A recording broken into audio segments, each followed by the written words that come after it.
And then, well, good morning again to another Monday Mornings with Masterwall with Grant and Brian. I am Brian. I am Grant. And he is out there. I know he's out there driving along today. As always, please feel free to email us at grantsmithwick@masterwall.com or brianconroy@masterwall.com. We'd love to hear from you guys. Today is a great show.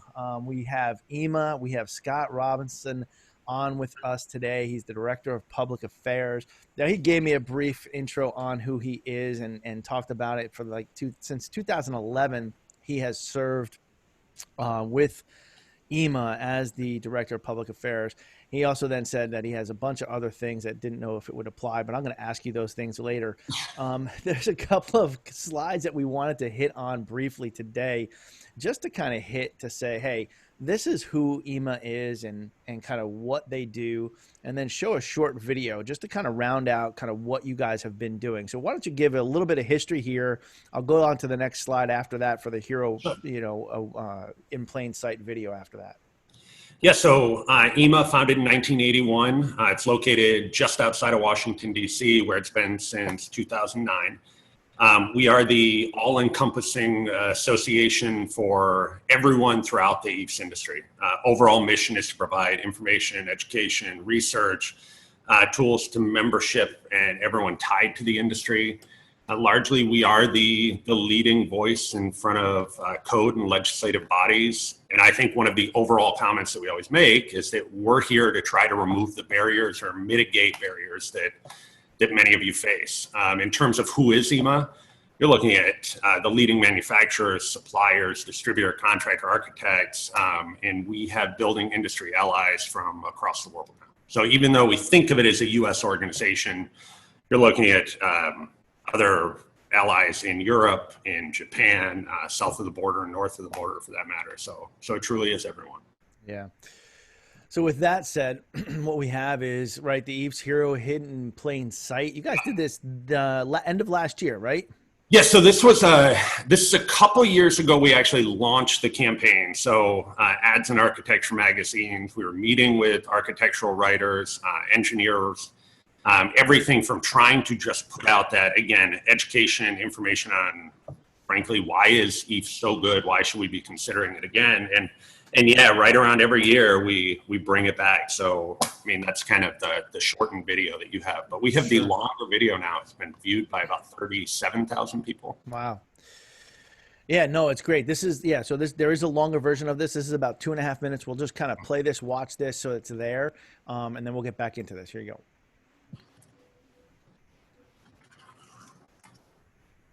Yeah, I figured it would stall out, of course, right? Do you see it? It's all around you, hidden in plain sight. Come in all shapes and sizes. Heroes protect, they insulate, they're resilient. They often exceed your highest expectations. So where is this hero hidden in plain sight? Look no further than the perfect exterior wall. A perfect wall is efficient, aesthetically flexible, and incredibly durable. Have you seen this hero? Probably so. Although some might question whether a unique design can be achieved while still meeting energy codes and sustainability, professionals in the exterior insulation and finished systems industry know the solution. Best-in-class thermal and moisture control, continuous insulation, infinite design possibilities, unmatched energy efficiency, above standard environmental sustainability, hurricane resistant, and fire tested. The Department of Energy agrees that EIFS is the best performing wall system.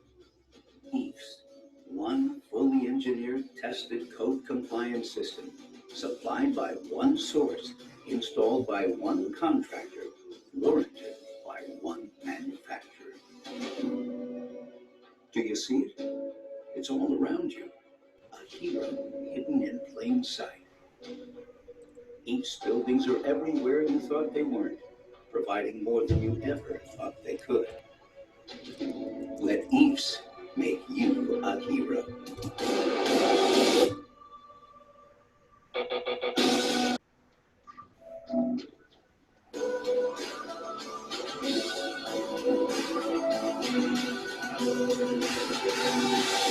I think it may have paused.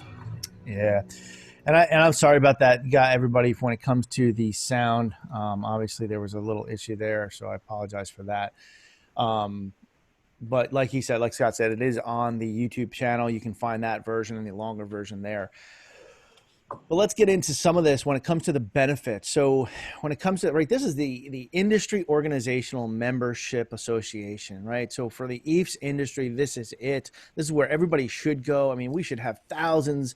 Obviously, I'm going to be a little biased on the membership committee because I'm on the membership committee, but we should have thousands of people that are joining this to be stronger. I mean, I've talked to, and next week we're going to talk to the SMA, and there's other industries out there that they literally are with, nobody does anything without them when it comes to a building. And I think that this is one of the things that people don't realize. There are so many benefits of EIMA. Give us a little bit of what do you see the huge benefits, especially to distributors and applicators? Yeah, I mean, that's a great question. In terms of distributors and applicators specifically, like they're the ones on the ground. Like they can be directly impacted by a locality not allowing EIFS. If you're a member, I mean, while we're going to help out everyone in the industry and believe that no matter whether or not you are there or not as part of the organization, if you are, you have a direct line to us. We're going to be the ones to reach out to that local government, show up for a public hearing. Thinking right offhand, we had a guy in North Charleston who wanted to get EIFS approved, was doing some hotels in the area, and we reached right out to the board. And I mean, North Charleston now allows EIFS. So I think in terms of that group, that's one of the key components. We've obviously had a larger distributor, larger contractor, applicator group over the last couple of years. It's one of the largest groups of membership that we've seen increasing. And because of that, we have added a contractor to the board of directors. We've launched a contractor committee. We're getting probably a couple months away from targeting some of the contractors, well, some of the individuals in general that are part of that large unemployment number now. We've been meeting with national organizations that target younger kids, trying to get them to come into the construction industry, because frankly, you look at that Generation Z and industries that they're in, and we are lagging far below that. So you think by 2030, I think we've got 40% of the job market is going to be retired, and we're not bringing anybody up. So you think about a labor shortage now, it is scary to think the direction we're going. So I think that, one of the lead benefits is we're thinking about the future just as much as some people are thinking about their bottom lines when we can get to the future. Yeah, absolutely. Interesting. And I think the involvement piece of that, what people don't realize, I mean, I know you and I have dealt with this on a few projects when it comes up, right? When it's a environmental issue and people don't want the foam beads or the snow, as people would call it, around. And we say, hey, we're here for you. We can handle this with you and come alongside you to show them that things are environmentally friendly and actually is better for, the project. And then it's not going to affect anything around it. But the problem is the follow through a lot of times. But that's what they're there for, right? Reach out and get you involved on the local legislative level, which, as we've been discussing a lot of the scientific things in the materials that we have, in much the same way, I look at the scientific part of what you've done and what you're doing is on the back end, the legislative thing. And I don't know, what can you say to that when it comes to the legislative part of what you guys are involved with? Because sometimes, right, the applicator and distributors that are out there, they're going to have no clue, generally speaking, what that really means. Yeah, I think that, so I'll say this in two different ways. Quite often, you have many people do not know what restrictions exist in the area that they're working in. There's still a perception from many that EIFS is stucco, or that it's very close. And so you look at a building code and it says, well, you're allowed to do stucco. You go in and pitch the job, and I would say probably half the time they're probably going to say, sure, yeah, definitely, you're allowed to. And if stucco is not allowed, you may hear a very similar thing that, oh, well, you can't do EIFS. And as much as you try to argue that point, you go down to trying to actually educate people on what they're even dealing with. And of course, these are building code, zoning experts, planning boards that believe they know everything already. So I think that the legislative standpoint, and where we've had to really get out there, So we have added things to the website. We've told all of you, and I mean, Brian, you and I have worked on it, that there's no matter how good EIFS is, if it's simply not permitted in an area, you're hitting a giant roadblock. And, I only am going to say this because you brought it up, but beads. And I ended up going down to Sarasota a couple of years ago, and they were outright going to ban EIFS because they were getting so many complaints over beads just blowing into the downtown area. And there was one single hotel where the issue had come up, and there was one person with a YouTube channel that made a video, got picked up by local news, and we got wind, and we went down, had a conversation, went through every environmental aspect of these beads, the fact that they're, foam plastics, that we use them with food, that people use them in planting soil, that there's no reason to be concerned. And it came back around that if we could get rid of all the people that were complaining to local officials, and we literally helped write 2 lines into a pre-construction document, and EIFS was saved. But it was truly people are often going to that extreme. And I think that people should just, and everyone on the call should simply know, and I'm looking at the names, like some of them I've worked with on here, that if you have an issue, it's always a good idea to let us know. Yeah. And it's definitely one of those things, I think, as you say, that outside perspective, outside authority that comes in to help all those that are around, there is some clout to that, right? Because obviously, if I'm the manufacturer, if Masterwell's on a job and we have an applicator doing it, distributors selling the material, we do all have our interest of it of profitability, whereas the organization of EIMA is there to back us all up, that is saying we're here for the industry at large. And we're here for not just this manufacturer, but for the industry, for the applicators, for the owners, to make sure, and for those that are not even going to be, in the building, but like you did there, affected by the actual surroundings of what's going on there. You mentioned advocacy within that legislation part of it.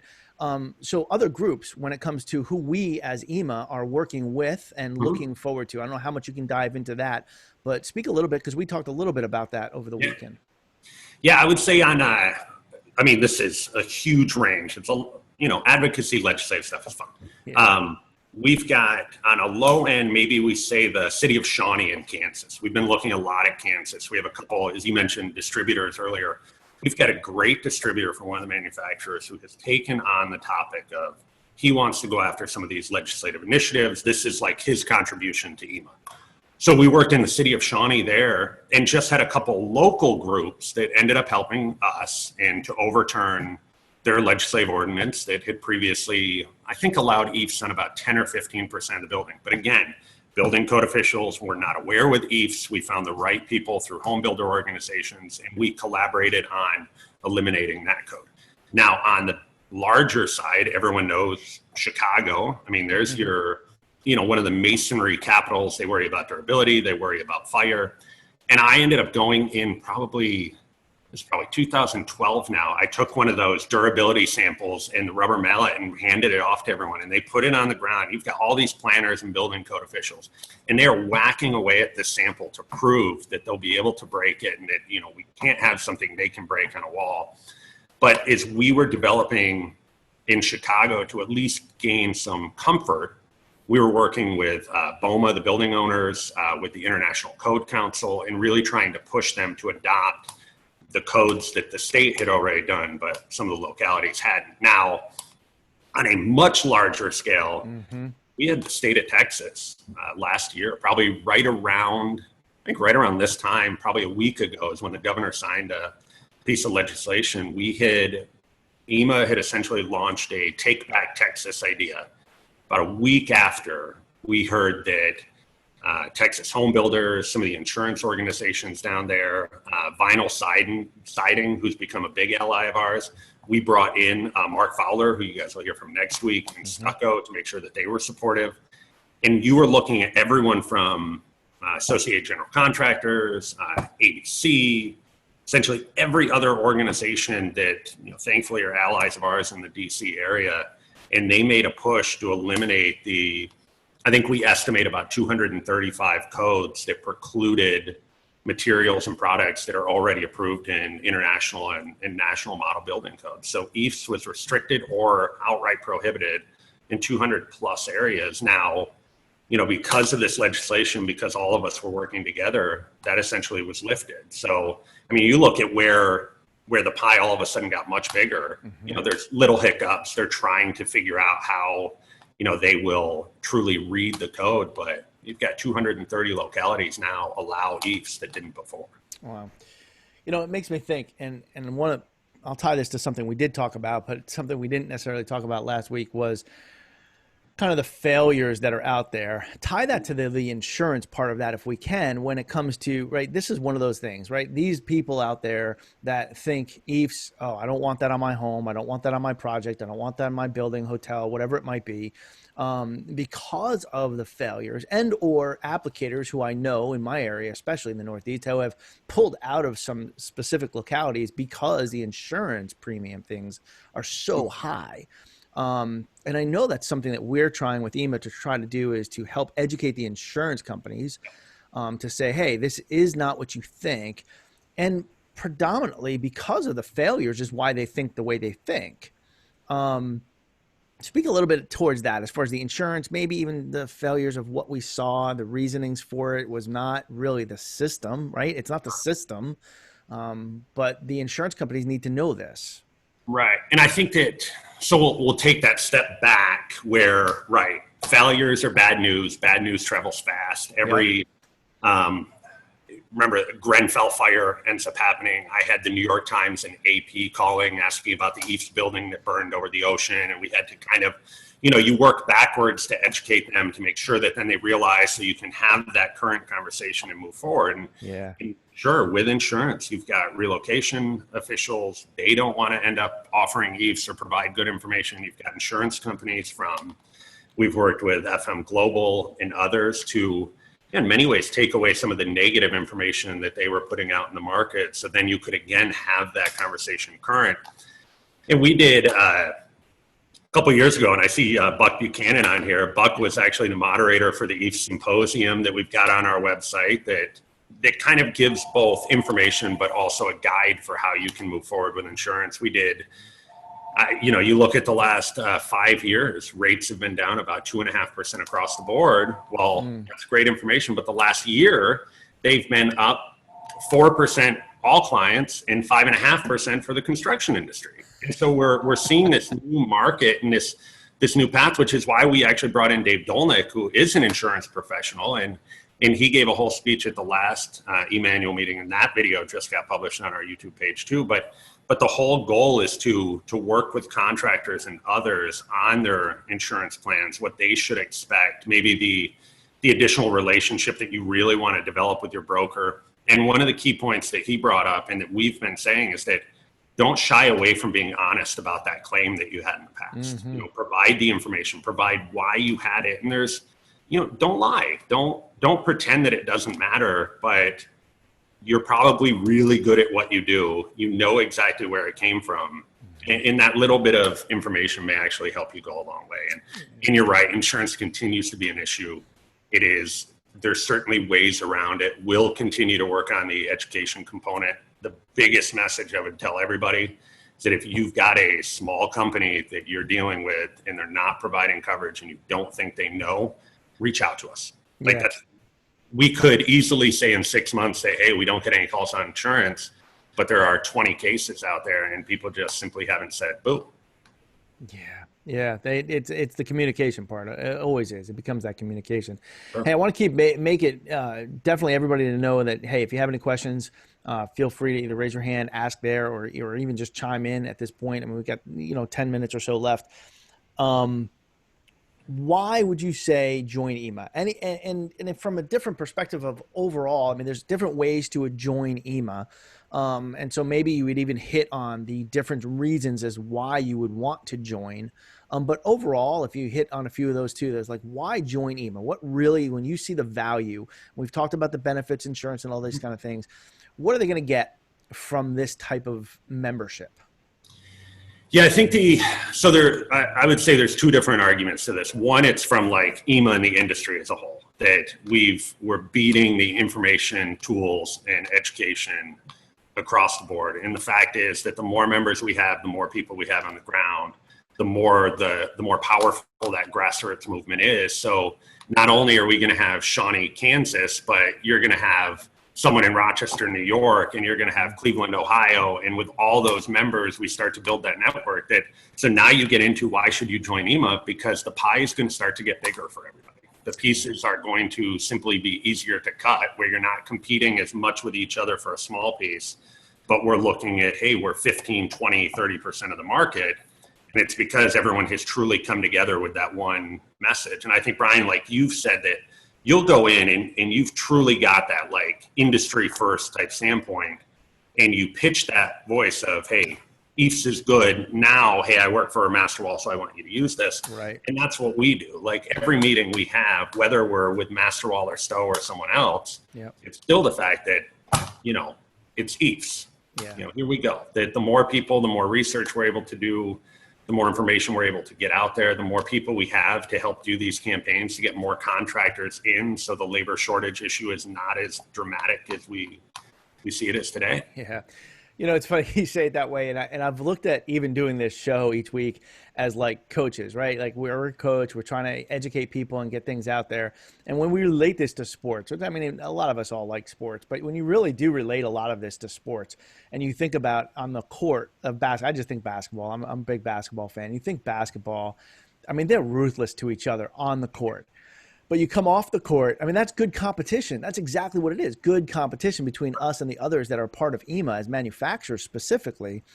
But at the end of the day, they're all playing basketball. They're all playing baseball, whatever it is. We're all in the EIFS industry, and we want to support each other. You never know who you're going to work for or work with. And so maintaining those relationships, having good competition on the job. I mean, I'll fight for a job as good as the next person. But then at the end of the day, whoever got it, hey, if that architect needs me, just for some reason they had that relationship with me and they ask a question, that's fine. Give me a call, right? And that's why EIMA is there, to support the industry at large, and not just say, oh yeah, this one thing is the best one. No, we're all here for everybody. So I love that. Grant, I know you've been on, Grant, and I know you're driving, but I didn't know if you had anything specific also that you wanted to ask. Well, just to that point, Scott, you guys are great about getting your manufacturing and other members involved in committees.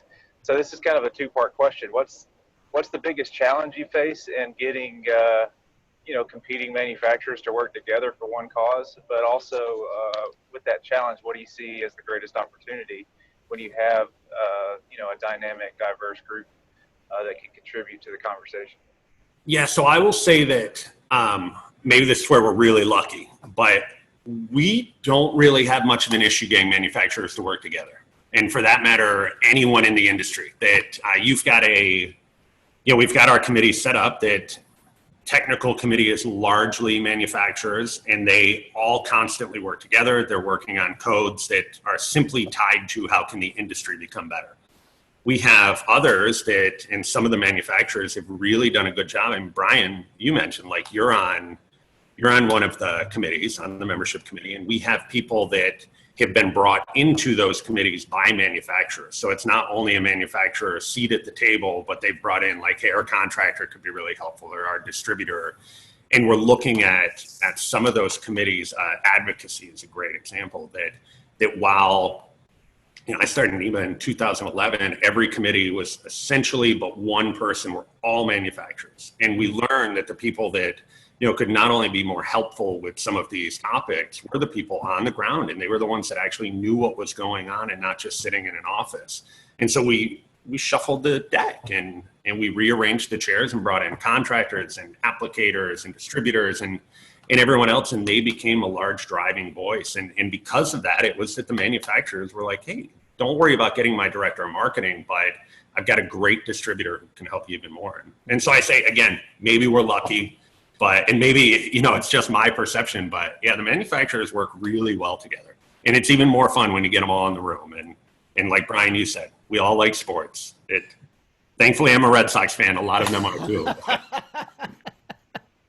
I don't know how that happened, but and you live in New York too. So it's, Mm-hmm. Oh my goodness. Well, this has been great. I don't know if there's anything else specifically you wanted to mention. Go ahead and do that. I mean, I think overall, the getting involved, I would tell everybody to go to EIMA.com, join and join. pick out the one that you are and join. I think you'll see the added value that EIMA brings to the industry for sure. But go ahead with any kind of closing thoughts and ideas, and anybody else who has questions that are out there, please ask. Yeah, I would say that obviously the last 4 months have been challenging for everyone. I think that one of the unique spots that we were in, Brian, as you mentioned, working with some of these other large organizations, ABC in Pennsylvania, because of the work we did with them nationally in Texas, we had contacts in Pennsylvania, and Masterwall employee actually put me in touch with another one. And we worked with them to get people back to work in Pennsylvania, where we were every week in touch with them. We were reaching out to the governor, some of the contacts that we have down there. And so I look at even in changing times, like our organization is able to quickly shift, but we have some of those national contacts that we're able to reach out to. And with that, the contractor base has become such a large driver of EIMA.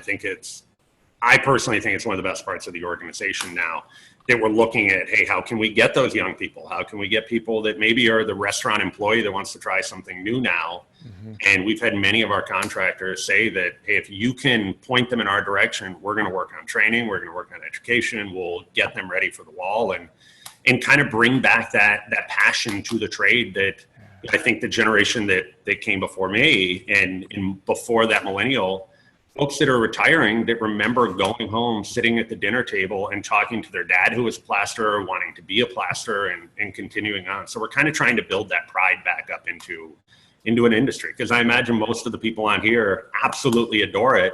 So we've got to get that next group to come along. And that next group is incredibly well educated. They're smart. They do things that none of us can ever think about. And there's definitely a seat at the table for them. Yeah, absolutely. Herm asked about the initiatives. Is there specifically something you would key on as far as where EIMA is going this year to say we're really pushing this out? Yeah, so a lot of that has obviously changed a little bit. We do have an EIMA initiative page on the website. The Hero campaign's on there because that's our overall, I'll say, educational information.